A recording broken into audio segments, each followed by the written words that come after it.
Hello മക്കളെ, ഇതുവരെയുള്ള exam ഒക്കെ നല്ല അടിപൊളിയായിട്ട് എഴുതി. ഇനി ഇതാ നാളെ നിങ്ങൾ എഴുതാൻ പോകുന്നത് 2 എക്സാം ആണ് ഒരു ദിവസം. അതും 2 വലിയ ചാപ്റ്റേഴ്സ് വരുന്ന 2 സബ്ജക്ട്സുകളാണ്, കെമിസ്ട്രിയും അതുപോലെ തന്നെ ബയോളജിയും.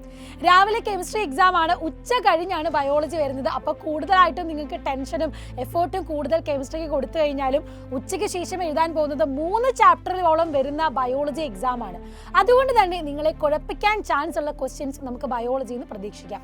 ഒന്നാമത് നമുക്ക് സമയം വളരെ കുറവാണ്. ഈ 2 സബ്ജക്റ്റിൻ്റെയും 6ഓളം ചാപ്റ്റേഴ്സ് നിങ്ങൾ പഠിക്കുന്നത് കൊണ്ട്.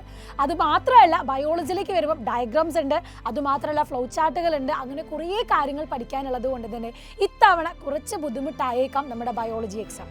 എങ്ങനെ അതിനെ നമുക്ക് എളുപ്പമാക്കി പഠിക്കാം? ഈ കുറഞ്ഞ സമയത്തിനുള്ളിൽ ബയോളജി ഫുൾ മാർക്കിലേക്ക് എത്തിക്കാനുള്ള എല്ലാ ട്രിക്കും സെറ്റാക്കി ഷോർട്ട് ക്വസ്റ്റ്യൻസ് പറഞ്ഞു തരാനാണ് ഇന്നത്തെ നമ്മുടെ ലൈവ് വരാൻ പോകുന്നത്. നമ്മുടെ 100% ഷോർട്ട് ക്വസ്റ്റ്യൻ ആയിട്ടുള്ള മാരത്തൺ ലൈവ്. അപ്പോൾ ഓൾറെഡി നിങ്ങൾക്ക് വേണ്ട എല്ലാ കോണ്ടന്റും കാര്യങ്ങളും നമ്മുടെ ചാനലിൽ നമ്മൾ നൽകിയിട്ടുണ്ട്. അപ്പോൾ നിങ്ങൾ ഏറ്റവും കൂടുതൽ ശ്രദ്ധിക്കേണ്ടത് 4 മാർക്കിൻ്റെ ഡയഗ്രാം ബേസ്ഡ് ക്വസ്റ്റ്യൻസ് ആണ്. അതിൽ 4 മാർക്കിൻ്റെ ക്വസ്റ്റ്യൻസിൽ ഐൻ്റെ സ്ട്രക്ചർ, ഇയറിൻ്റെ സ്ട്രക്ചർ, അതുപോലെ ന്യൂറോണിൻ്റെ സ്ട്രക്ചർ ഒക്കെ ഡീറ്റെയിൽ ആയിട്ട് പഠിക്കേണ്ടതാണ്. അതുകൂടാതെ തന്നെ ഇമ്പോർട്ടൻ്റ് ആണ് നമ്മുടെ ഓരോ ഹോർമോൺസുകളും അത് പ്രൊഡ്യൂസ് ചെയ്യുന്നത്.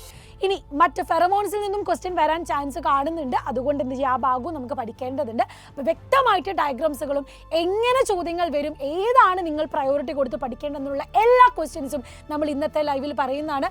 അതുമാത്രമല്ല, മോസ്റ്റ് ഇമ്പോർട്ടൻറ്റ് 29 ക്വസ്റ്റ്യൻസും നമ്മൾ എന്ത് ചെയ്യുന്നുണ്ട്, നാളെ രാവിലെ മോർണിംഗ് ബൂസ്റ്ററിൽ നമ്മൾ നൽകും. അപ്പോൾ എല്ലാ മക്കളും അവിടെ നേരെ കറക്റ്റ് ലൈവിലേക്ക് വരിക, അവിടെ കാണാം.